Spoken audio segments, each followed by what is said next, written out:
our laboratory.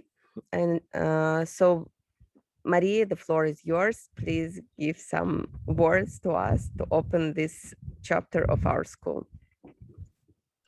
Good morning, everyone.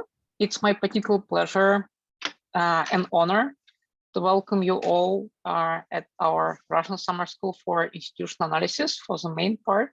As Elena says, actually the summer school is organized for 16th time in a row.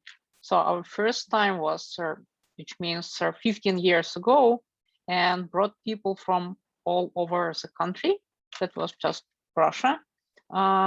In one particular place, in one particular time, to spend a week to discuss institutional analysis, to discuss participants' ideas, and to start working on creating community of scholars who are interested in the cutting edge research in economics. So that's what we actually do for those 15 years. And this year is not different in this sense. So the main idea why you're all here is that because we believe that you are important part of the future academic profession. And our mission and our pleasure to help you to join this community, to be responsible, great part of that, and get fun of it. And we believe that, of course, it's much more nice to meet in person and have a coffee break, beer break, or just like swimming in the lake as we normally do.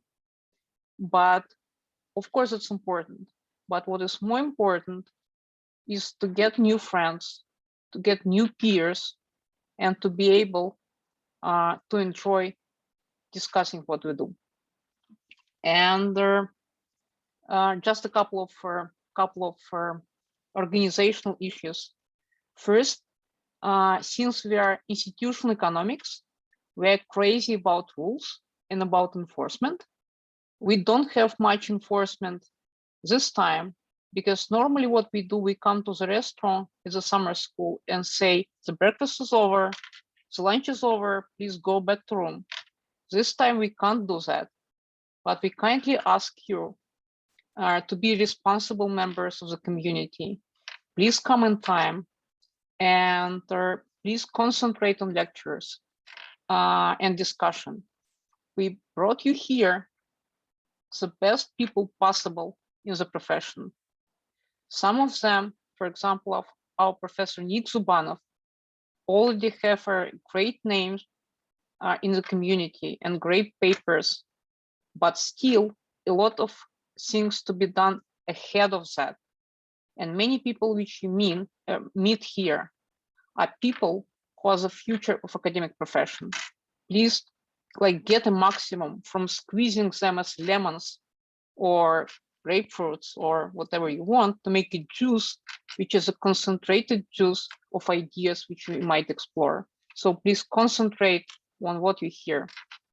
So also we'd like to kindly ask you to be a valuable part of community as well.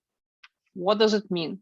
Is to provide your peer support and peer feedback to people who are here. I would personally prefer to see your faces because I do believe that when you're presenting your paper or to present your ideas, it's very important to see faces. So again, we can't enforce you on that, but we kindly ask you to open your screens, open your space to be able to do that. So I don't want to spend too much time on that. We do hope to see many of you in September in person. I'd like to wish you a great week ahead to make new friends, to get new ideas, and enjoy what you do. So welcome to the main part of the Russian Summer School of Institutional Analysis. And it's my particular pleasure to transfer not floor, but just screens this time to our colleague and friend, Professor Nick Zubanov. So Nick, the floor is yours. Thanks for accepting our invitation. For us, it's really a pleasure to have you at the summer school. Thank you. Thank you very much for this great introduction, Maria. It's good to see you, and thanks for your contribution to this summer school, dear colleagues. Hello and welcome. I'm pleased to be here today to present my work on labor supply in the gains and loss domain. And my pleasure will be even greater if I could somehow share my screen. Right. So I managed. The screen is shared. So this is a joint work with my colleagues Brian Catsby and Fei Song from Toronto region in Canada. So we did a lab experiment, and the purpose of this lab experiment was to find out what happens to labor supply when wages change. Now, of course, given your background in economics, I don't think I should spend any considerable time explaining why labor supply reaction to wage changes is a key topic in labor economics. But let me, by way of motivation, let me show you a few pictures which have motivated our interest in this specific topic. Why is it hard to find a taxi when it rains? Now, those of you who live in big cities and use taxis on a regular basis, you probably will agree that from your experience, it is getting harder to find a taxi when it rains. It's true for Moscow, it's true for New York, it's true for St. Petersburg, it's even true for my village of Kelkheim in Germany. Apparently the cows are going back in their shed when it rains, and that puts a limit to the private car traffic when it rains. But in Moscow, it seems to be different. So here's a picture which shows very visibly the relationship between demand for taxis in Moscow and the rain. So this dark blue area is a rain cloud. So that's where it rains. Now, and these are the various segments within the circle of MKADS, the Moscow circular road, are the regions, and their colors correspond to the intensity of demand for taxis. So the redder it is, the higher is demand for taxis. You can see that when it rains, the demand for taxis is much harder. It is much higher. So demand for taxis is much higher. What happens to supply of taxi? A neoclassical economist would say, well, demand determines supply. There's higher demand, there will be more taxis because taxi drivers can earn higher prices.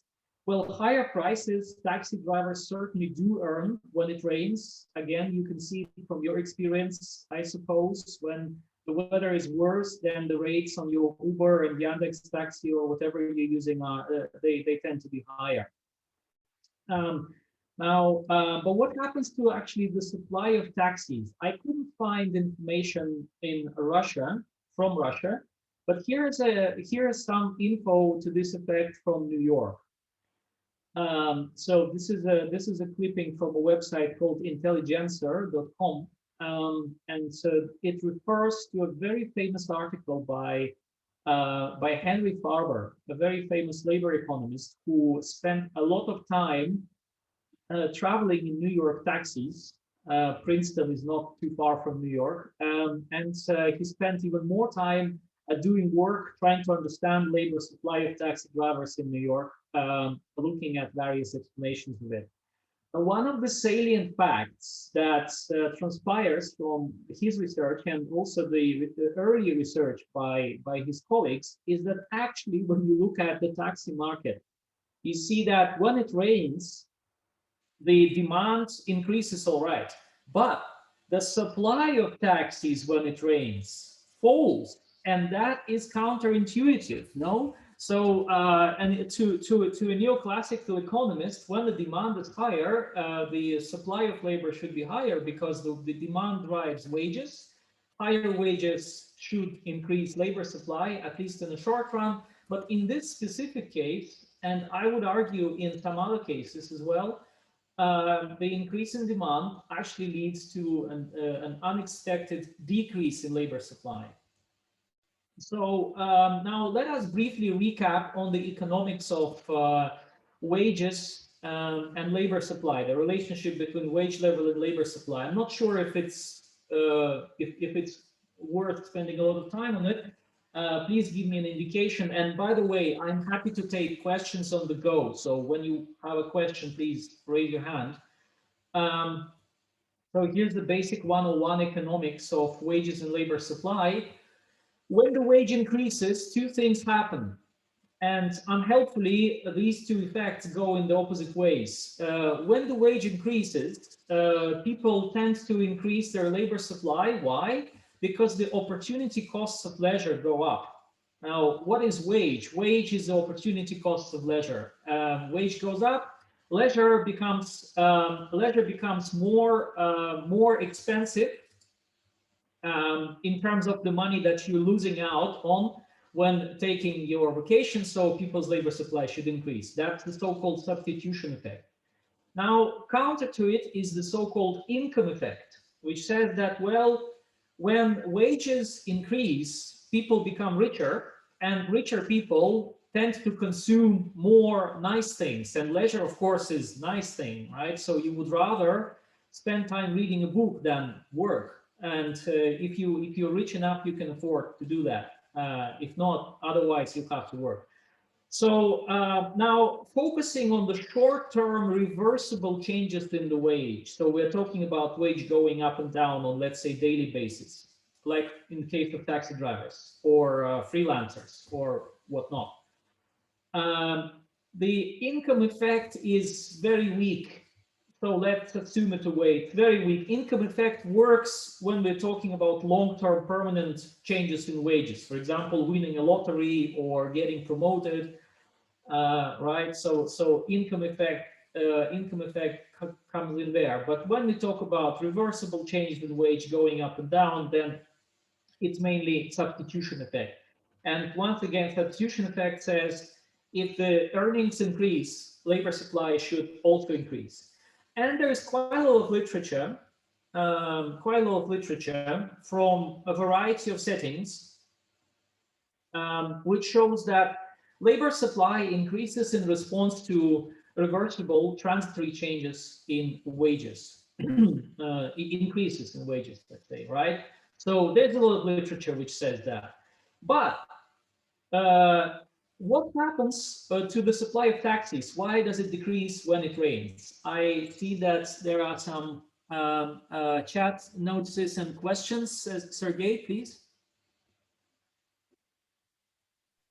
Oh yeah, thanks. I know that some of the taxi drivers sometimes run multiple apps on their multiple phones and to, get more clients. Maybe in rain, they just shut down one or two apps and actually remain on the street. Is there like an issue of double counting, or is that not a problem? I can't say. It may well be an issue of double counting, but I don't think that double counting explains all of it because, for example, Farber's data come from the era when apps were not used. And Farber's data come from the market where the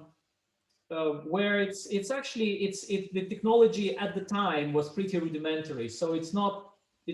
I don't think double counting explains it completely. But of course, if you look at newer data from Uber drivers or Yandex taxi drivers, it may well be so, right? So demand is high, you don't need to use so many apps, you shut down some of them, concentrate on the others. And then if you take data from, let's say, Yandex Taxi, it could be that people just switched from other platforms like InDrive to Yandex Taxi, and that increases or that results in changes that we report. Or I would say switch off from Yandex Taxi to other apps, for example.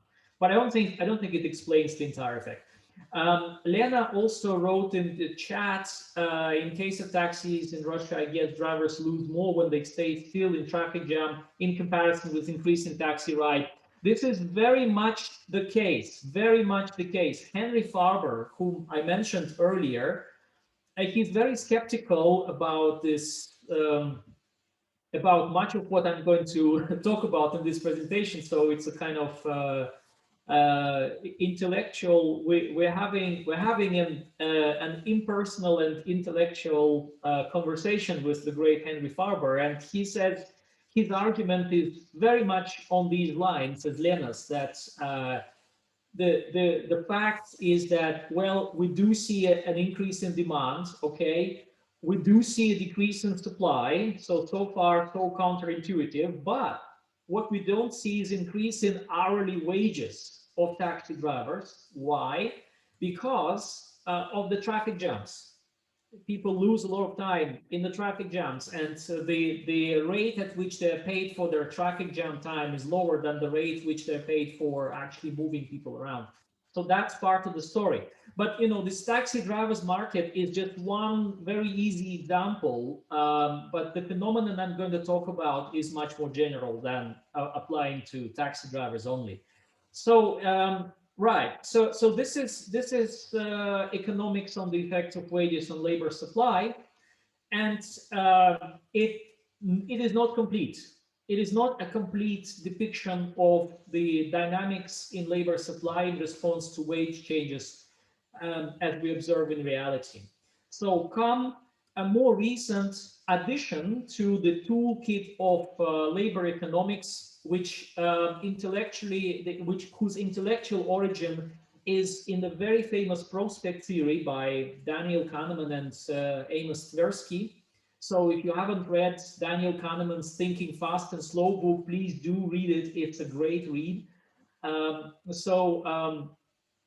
They talk about, the prospect theory talks about many things. One key concept in the prospect theory is reference dependence, which I don't have time to talk at length about, but it's basically about people evaluating different outcomes of their actions, not in their absolute, not taking their absolute values, but in relative to some reference point. So you may have heard about reference dependence. You may also have heard about loss aversion, when the disutility from losing a certain amount of money is higher than the utility from gaining the same amount of money. That is a logical implication of reference dependence.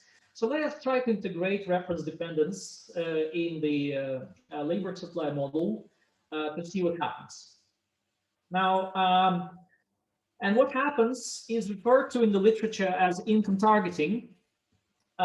Income targeting goes like this. So people have a certain income target in mind. So if you are a freelancer, let's say a taxi driver or a contract teacher, or a freelancer, right, whose salary is paid, who's receiving a salary on hourly basis or piece rate salary, right? You have a certain amount of money that you need to have every month to feel comfortable, right? And that is your income target. You have to make this income target. If you make less than this income target, you feel a lot less happy. So when the wage locally decreases, I will explain the meaning of locally more in greater detail when we get to the model. Think about a small decrease in wage from the existing level, right? So if you provide the same amount of labor, you will earn lower income. And this earning income below your income target will create a disutility, countering which requires an increase in labor supply. So the local effects of wage deviations from some reference level are at first blush counterintuitive, because they imply that if the wage slightly goes down, people will work more, and if the wage slightly goes up, people may actually work less. Why? Because their income target is met, and they don't need to work as much to meet their income target. So this is what income targeting is about, is targeting your income by changing labor supply in response to wage. That is counterintuitive to the simple substitution effect that we learned about from the neoclassical theory. And there's a lot of, again, there's a lot of evidence on income targeting in psychology literature, but in the economics literature, there's a lot of people writing about income targeting, but the evidence is a lot less conclusive. It's very inconclusive. So here's a very famous paper by Colin Kammerer, Linda Babcock, George Loewenstein, and Richard Thaler. So Richard Thaler is a Nobel Prize winner in economics, super famous paper, thousands of citations, Quarterly Journal of Economics, which is about how hard it is to find a taxi on a rainy day. And they do show evidence that is consistent with income targeting affecting labor supply of New York taxi drivers. So Chow repeats the same exercise for the sample of Singapore taxi drivers. Crawford and Menk, an AR paper, they repeat the same analysis for New York taxi drivers, but with a richer model. So Abler, Falk, Zunde, and Hoffman, I think they, in their 2011 American Economic Review paper, they do a lab experiment, so also find evidence for income targeting in labor supply. But here comes Henry Farber with 3 excellently published papers, single authored. Check this out. And showing from study to study, doing econometric analysis of varying degree of sophistication, that income targeting may not be the first order effect explaining changes in labor supply of New York taxi drivers. An explanation, according to Farber, is in fact a lot more prosaic and a lot more consistent with Leonard's explanation that, you know, it's traffic jams, it's harder to drive, so people don't want to drive in the rain because it's not as it's much harder, and the wage increase does not compensate this. In fact, the wage doesn't increase. Okay, so here's our 5 cents to this great debate. We take issue with the field studies on income targeting because a field study using real data has many advantages. It's very realistic. It's the real markets. You can sing a lot of praises to field studies. But one issue with field studies, which has been bothering us, is precisely, you know, if you look at labor supply of taxi drivers on the rainy day versus sunny day, and trying to find income targeting, what you will actually find is a mixture of income targeting and the difficulty of effort, the 2 forces shaping the labor supply. So yes, on a rainy day, the demand is higher, so that opens up an opportunity for researchers to detect income targeting effect. But what makes it a lot more complicated to capture is that also the costs of effort change depending on whether the day is rainy or sunny. So it would be fantastic, we thought, to do a study that will enable income targeting experimentally while keeping the costs of effort fixed. And this is what we tried to do in our lab experiment. So we did a lab experiment where we varied the reference, where we varied the income target through changing reference wage exogenously. I will talk you through the details of the experiment when the time comes. We also developed a theoretical model that has informed our experimental design and whose parameters we estimate and report later in the paper. Now, in case I run out of time, which I may as well, in case I run out of time, here are the main findings. It looks like income targeting does exist and does affect labor supply of at least some people. Right? So we cannot talk about income targeting as a universal phenomenon. There's a lot of heterogeneity, but at least for some people, there is income targeting. So what it shows is that when there's no income target, so in the treatments without the reference wage, you see the classical substitution effect, namely a monotonic increase in labor supply in response to higher wage. But when we introduce reference wage and thereby enable income targeting, then we see then we see an effect that is consistent with income targeting. So people work more for higher wages, but they also work more for lower wages in order to try to income target. That's quite remarkable, I thought. Now, the finding of income targeting, however, is sensitive. Not only does it not apply to all people uniformly, it is also sensitive to experimental framing, right? Of which I will tell later. So I guess our study, in a sense, raises more questions than it answers, but I think it's interesting and fun nevertheless. And I will, in the rest of my talk, I'll try to share some of my enthusiasm with you. So here's a model. It's a very simple Econ 101 model. It's embarrassingly simple, right? So it's kind of bachelor course paper on economic theory. So we have a loss averse agent. That's the most sophisticated part in our model. A loss averse agent trying to maximize labor income net of costs of effort. Now, as a result of this maximization problem, we get the labor supply equation. Now we make the model richer by introducing income targets and a possible cap on labor supply, reflecting the fact that if you're a taxi driver, you can, no matter how high the demand is, you can only drive that many hours per day before you get into an accident or drop dead.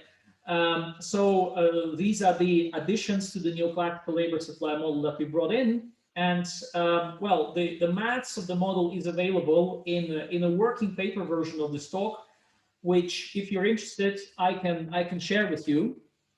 But you know, to show you some pictures, this is the model. The model predicts that there are 3 cases with labor supply function looking differently in each of the cases. So let me start with the least interesting case 3, when labor supply is so constrained, you have so little time to provide your labor that your labor supply is by and large not sensitive to wage changes because you're already on the maximum end of your labor supply. So that's not very interesting. And if all our experimental participants are like this, we're not going to find anything. But for theoretical completeness, we have to include this case and model it. Now, a more interesting 2 cases, I would say, are case 1 and 2. They are slightly different from one another. So let me focus on case 1, because case 2 is not really that different from case 1. So what we see here is the famous labor supply function with a kink. So the neoclassical labor supply function would just be a straight line stemming from the origin, which shows that, well, as wage increases, labor supply increases due to the substitution effect. But when you have loss aversion, so if W0 is, in our notation, is the reference wage, reference wage, RW. So if this is the wage that is your reference wage, if this is the wage at which you assume when you plan your income and expenditures, if this is the wage which informs what your target income should be, if unexpectedly the real wage goes slightly below the reference wage, our model predicts an increase in labor supply. Why? Because people income target, right? So you thought your wage would be 1,000 rubles per hour, and you would need to work 8 hours a day to provide a level of income which is your target. Okay, nice target. Turns out the wage goes down from, I don't know, from 1,000 rubles per day per hour to 800 rubles per hour. Okay, you still want to meet your income target. The only way to do so is to increase your labor supply. Now, of course, you cannot constantly increase your labor supply to try to meet your income target because labor is costly. So at some point, you'll find yourself somewhere here where income targeting is not complete. Now, if the wage increases above the reference level, then income targeting is no longer a consideration. You have met your income target. So the further changes in labor supply is just pure neoclassical substitution effect and is not very interesting for our purposes. So what is interesting for our purposes is to see what happens when the actual wage goes below the reference wage. So we actually look at what happens when the wage goes to the left of the reference level. For comparison, Farber studies, which we read very attentively, Farber studies look at what happens to labor supply on this curve on segment B. They don't really have a reference wage. They operate with reference income. And in their framework, reference income is consistent with an infinite number of various reference wages. The reference wage is not defined because it's a function of labor supply under income targeting. In our case, we do define reference wage and manipulate it experimentally. So here's an overview of the testable predictions that our model generates. Now, our model is not weird because in the absence of reference wage, if you just exclude the reference wage, you'll find that the model generates the usual substitution effect that you can read in Econ 101 books. Okay, so that's the first testable prediction.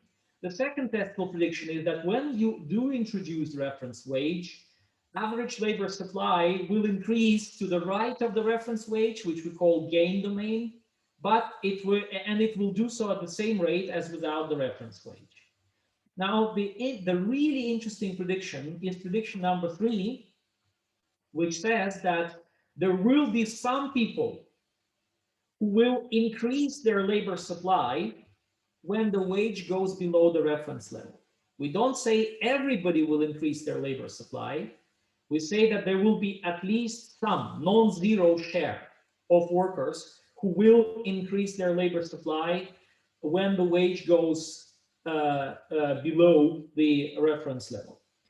And as long as the share of people is not zero, prediction 4 comes as a logical implication of prediction 3 that given the wage level, labor supply will be higher in the loss domain than in the gain domain.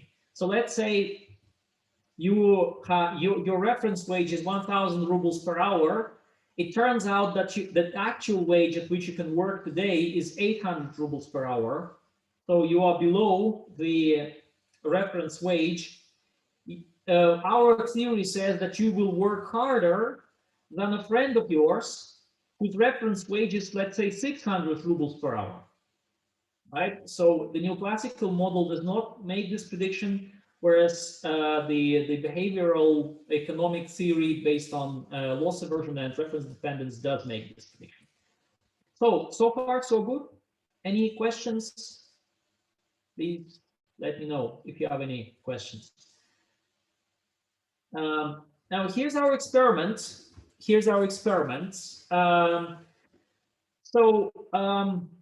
Yeah, we hired 247 undergraduate students at Ryerson University in Toronto, where Fei Song is working. So she was the master of the experiment in our team.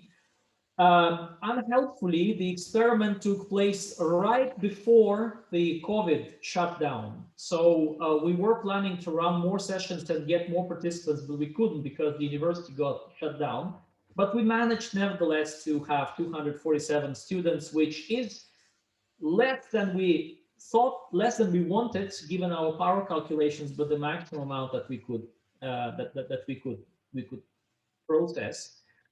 The experimental task was probably the most boring activity you can think of, manually adding sets of 5 two-digit numbers. So a single task would be, how much is 17 plus 24 plus 37 plus 47 plus 91?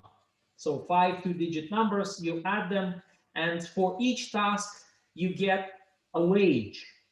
Now, we varied wages by treatments, as I will show next. Most importantly, in our experimental design was that in some treatments, we did introduce the reference wage, and in the other treatments, we didn't introduce the reference wage. And correspondingly, the key design question for our experiment is how on earth did we introduce the reference wage? So this is how we introduced the reference wage.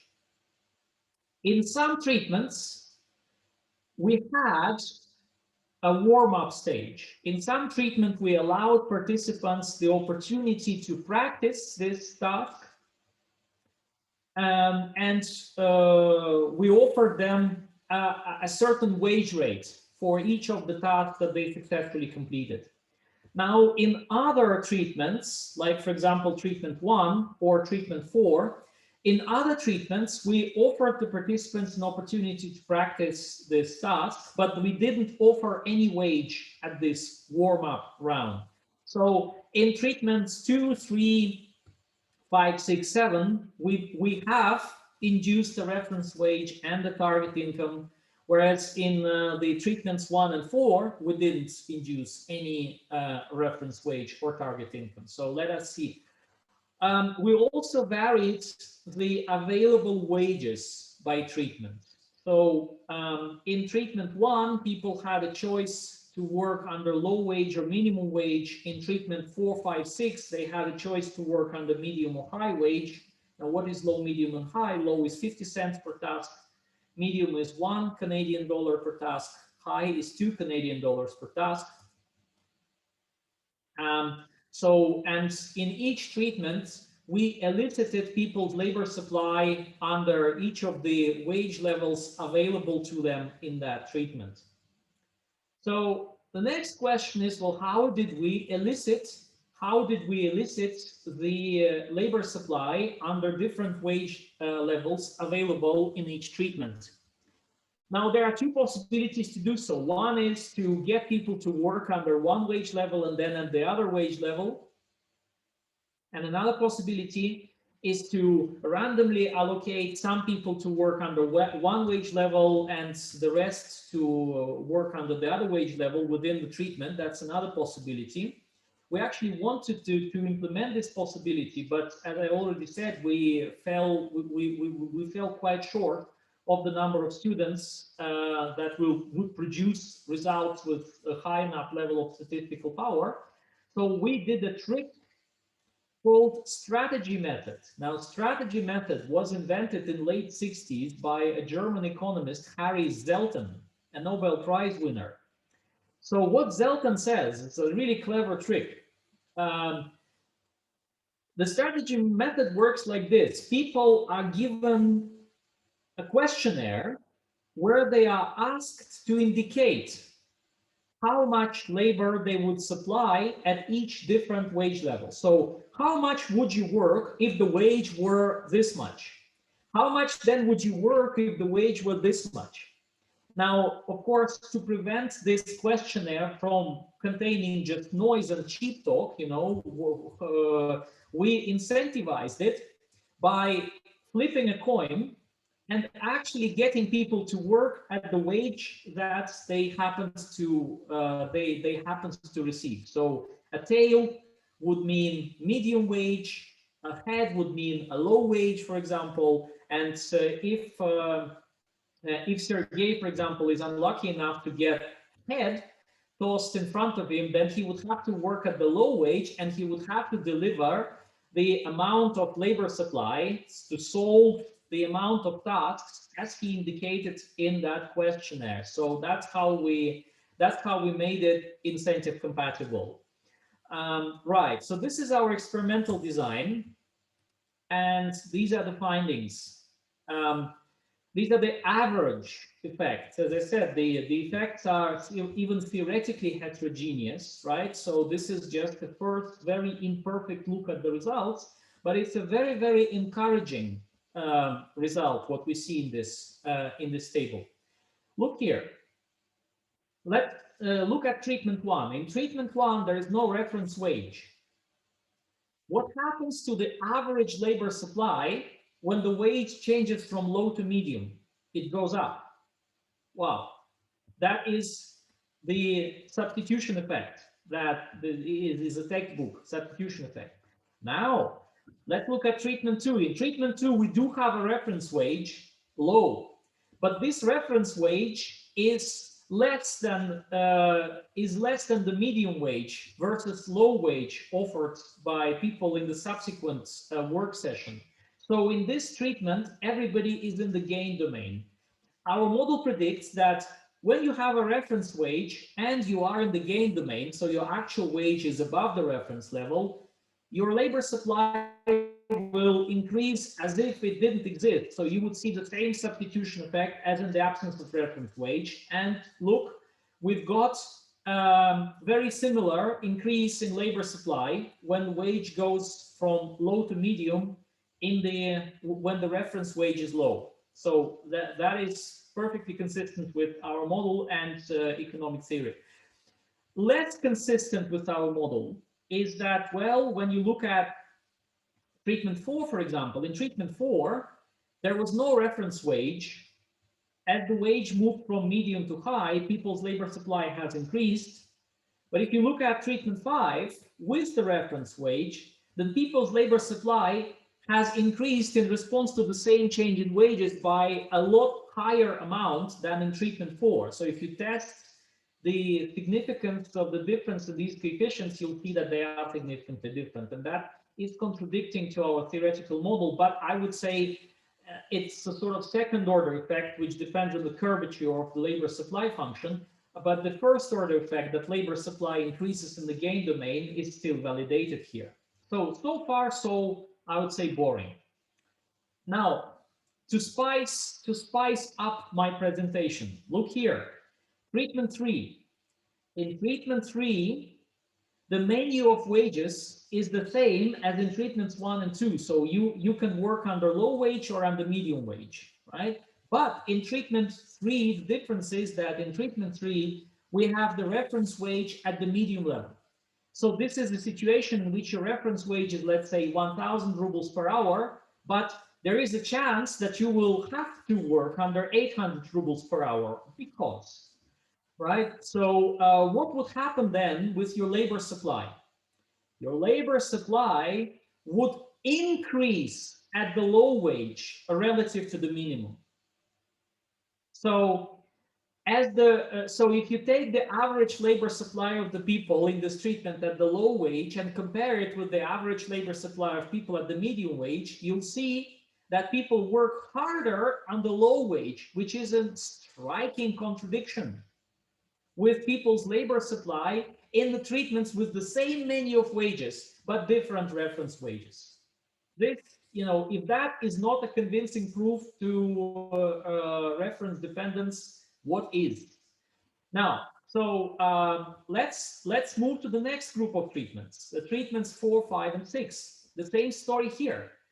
There is an increase in labor supply when wage increases in the gain domain. But when you look at the loss domain with the high reference wage, people work more under lower wage than they do under higher wage. Again, a striking contradiction. Sorry, a striking difference, I wanted to say, a striking difference between the treatment with the loss domain in comparison to the treatments with the gain domain or without reference wage at all. So far, so great. The experiment validates our model predictions. One problem, and this is our treatment 7. So this is really a problem because in this treatment, we introduced a reference wage at the medium level, but unlike in all other treatments, people had a menu of 3 wages. So the questionnaire that the participants received was, okay, imagine if the wage is low, how much would you work? Imagine now the wage is medium, how much would you work? Imagine the wage is high, how much would you work? We were expecting in this treatment to see an increase in labor supply when the wage moves from medium to high, which we do, but we also expected to see an increase in labor supply as the wage moves from medium to low, but we see exactly the opposite. So in treatment 7, we see a monotonic, boring increase in labor supply as the wage goes from low to medium to high. an observation which suggests that there is substitution effect and no income targeting, right? So that is the our findings, right? A very complex findings. Some of them support the theory, others not. We will discuss them in what follows. Let me now present another slide with findings. These are more disaggregate findings. So let's look inside the individual behaviors and see and try to categorize them. So here in this treatment, no reference wage goes from low to medium. Some people work more under higher wage. The majority actually do not change their labor supply. And the very, very few people, some weird choices here, actually increase their labor supply under the low wage. Now, working harder under low wage may sound weird. It is weird in this treatment, but it is less weird in treatments with reference wage. So we see that, for example, in treatment 3, the number of people working more under lower wage is much, much higher. Why? Because of income targeting. But what we also find across the treatments is that a lot of people actually provide the same amount of labor supply, whatever the wage is. And our explanation to this finding is that people's labor supply is capped. People's labor supply is constrained, you know, so you may have a lecture coming up. You may have a meeting with a friend. You may have, I don't know, some personal appointment. So these weird scientists hired you to participate in an experiment, but you don't have all the time in the world. So, and you know, we're not talking about huge money. Solving addition puzzles is not really the main job of people.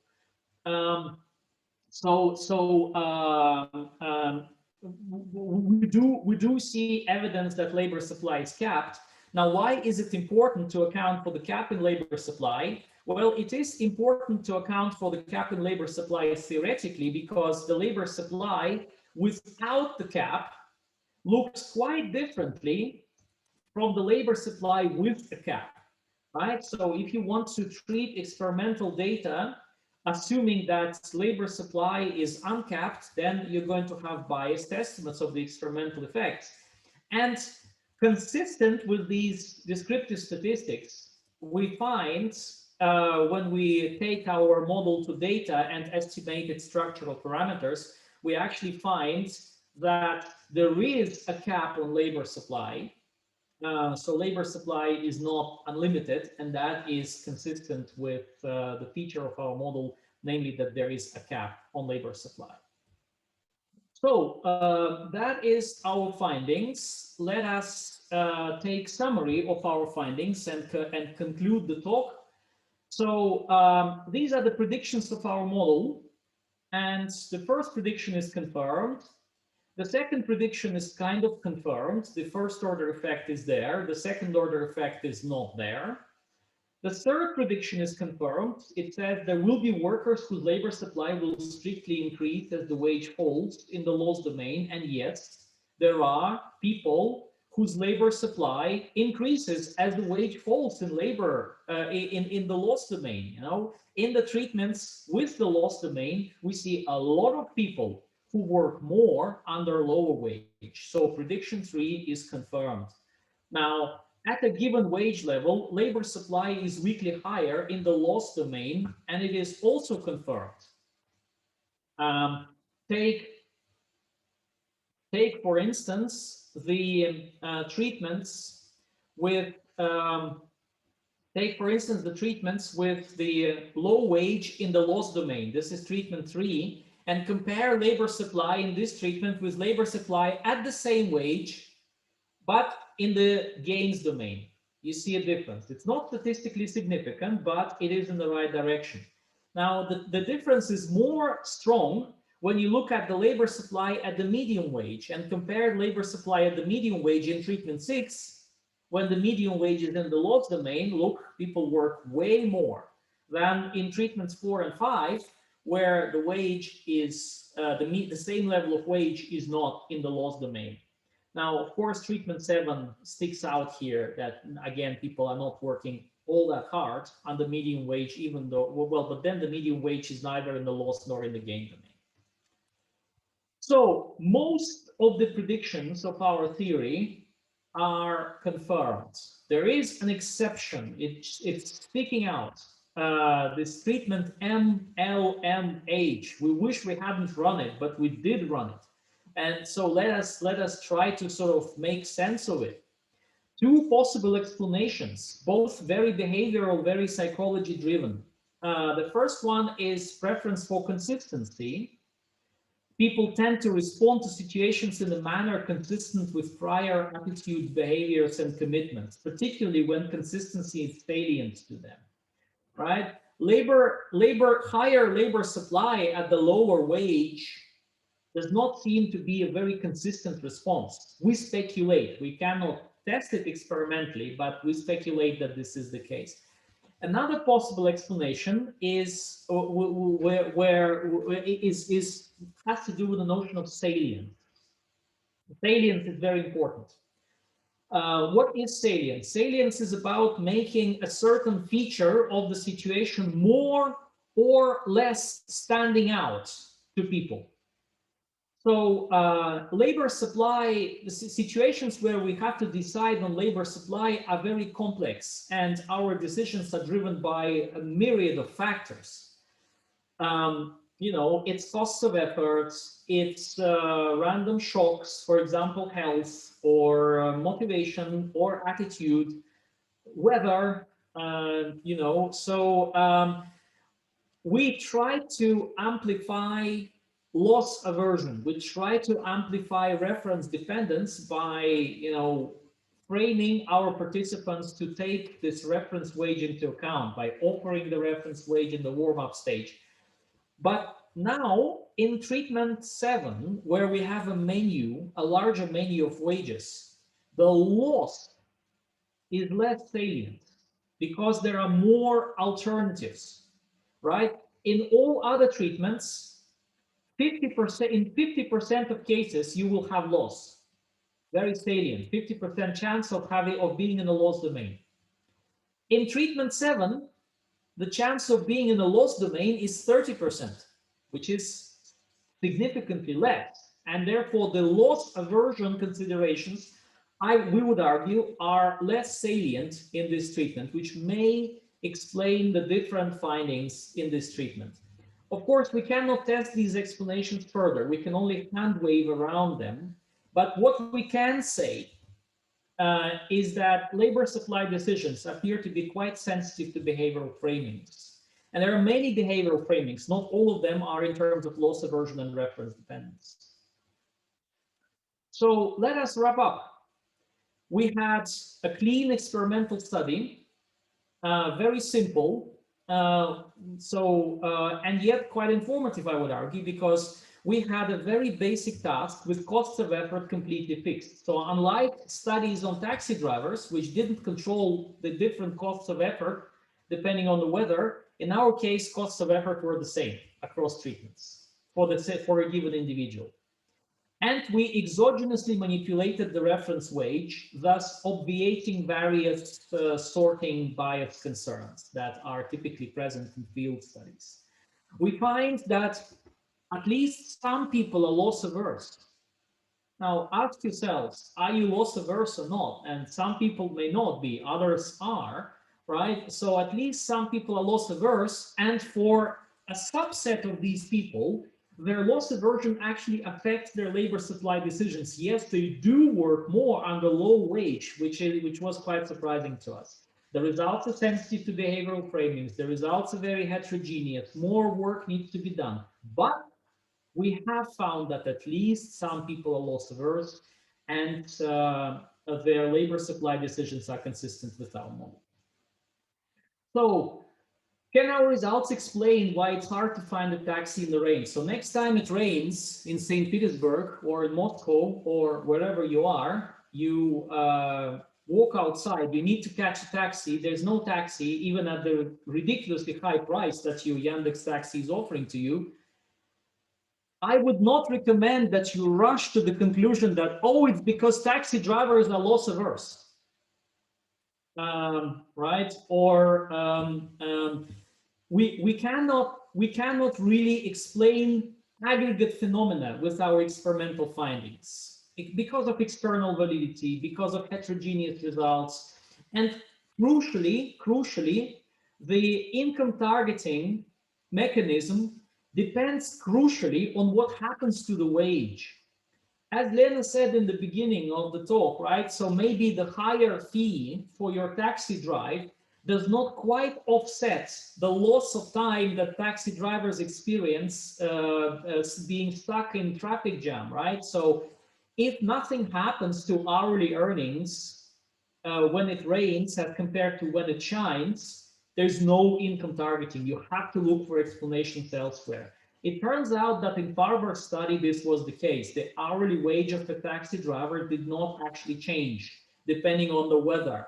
So strictly speaking, it's end of story for this taxi driver study, but it doesn't mean that loss aversion cannot affect labor supply decisions. You just have to control your study design a little bit more tightly to keep the other incidental factors fixed. So are our results consistent with other experimental evidence? Yes, they are. Experimental evidence. There is Abelard et al. Who find very similar results in a slightly different experimental design. My favorite is the work by Tanjim Hossein and John List, published in Management Science. They showed that introducing loss aversion to the design of incentive schemes increases people's effort under the same incentive scheme. You know, as an incentives guy in my main occupation, I found this result quite striking, and I find the result of our experiment chime in perfectly with the results in Hossein and List. People are loss averse, and that does affect their labor supply decisions. Can this be used to inform macro policy decisions? You know, suppose the government decides to increase the tax rate, the income tax rate, right? So the increase in the income tax rate will result in lower net wage. A behavioralist, not a very naive, a behavioralist, not a very sophisticated behavioralist, I must say, will jump to a conclusion saying, aha, let's increase the tax, people will work harder to try to make their income target. No, I do not want to serve as an accessory for the government to increase its income tax under the pretense of increasing labor supply because of loss aversion. It doesn't work this way. People will not clock in more hours for progressively lower wages. Come on. The idea was not to try to describe macro phenomena. The idea was to try to identify loss aversion experimentally in its application to labor supply to show that some people will, but we can't say about the macro effect. What we can say is that the presence of the effect of loss aversion on labor supply decisions, these effects which we established, can be useful for micro policies, for example, design of incentives, which is a matter for a different talk. And it is high time for me to thank you for your attention and stop talking and offer the floor for discussion and comment. Thank you very much. Nick, thank you so much for extremely interesting presentation and research that we were witnessing. So thank you very much. So now we have some time for questions, comments, and I see that there were some in chat again from Lena. Yeah. You have. So, yeah, I have it. So let me address it and giving other colleagues some more time for their questions. So Lena asked, is it important for this experiment that students that were treated differently had not shared the data related to their experimental conditions? Absolutely. So not only in this experiment, in all experiments, it's very important that there are no informational spillovers across treatments. So we did our best not to have any so people didn't talk to each other, didn't know each other. So to the best of our knowledge, there were no there were no informational spillovers across treatments. So the answer to your question is yes, it is important, and by implication, a responsible experimentalist should do all humanly possible to prevent such information spillovers.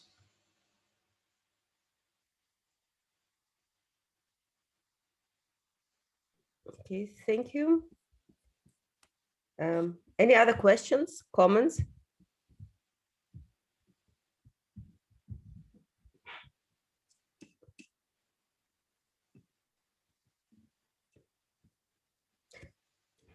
So can I then can I just then ask? Nick, maybe my question looks strange, but during all your presentation, so I realized that it seemed that the design of the contract with taxi drivers is not optimal, and so for me is really kind of strange why so these taxi companies, operators that realize that they may lose profits under these extreme conditions when the supply is falling because of low incentives for taxi drivers to be there, why still there is no adjustments? So because that is quite, so maybe it's not very new market. It is true that there's clearly an inefficiency, right? So there's clearly market inefficiency here. An efficient market should respond with increase in supply in response to higher demand, right?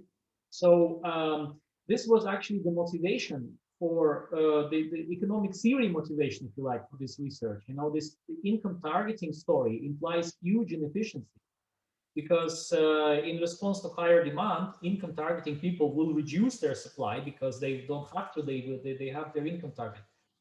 But actually, you know, it's not enough to say that, it's not enough to use these findings to say anything about efficiency of this market, because notice that even though demand increases and supply falls, the wage, the hourly wage of a taxi driver is the same, because they spend more time in jams. Now, you could argue that it is inefficient, you should introduce an adjustment for rainy weather, let's say, right? But so in those era before the app, there was no such adjustment. Every taxi driver in New York, there is a fixed number of taxi drivers. Farber has it in his paper, I don't remember. There's a fixed number of taxi drivers, and each of them has a taxi meter. And this meter doesn't depend on whether it's sunshine or rain, and that is inefficient, because if it's harder to drive in the rain, so much harder that labor supply actually falls, you should introduce some adjustment for rainy weather to improve the efficiency. In the modern era, when taxi fares are determined by some algorithm, be it Uber or Yandex Taxi, I would argue it's an improvement in efficiency. So even though the taxi fare increases when the weather is bad, it is efficient in the sense that the supply of taxis does not fall quite as much as it would have done in the absence of such adjustment. I'm sorry for this very long answer to your question, but I guess yeah, it's so your original question was maybe the contract with taxi drivers is inefficient. Yes, it definitely is inefficient. An efficient contract would not result in such a dramatic increase in labor supply. How to make this efficient? Introduce a rainy weather adjustment, which was not the case historically, but is now very much the case now that taxi fares are algorithmized. Thank you very much for your answer. Does anybody have any questions?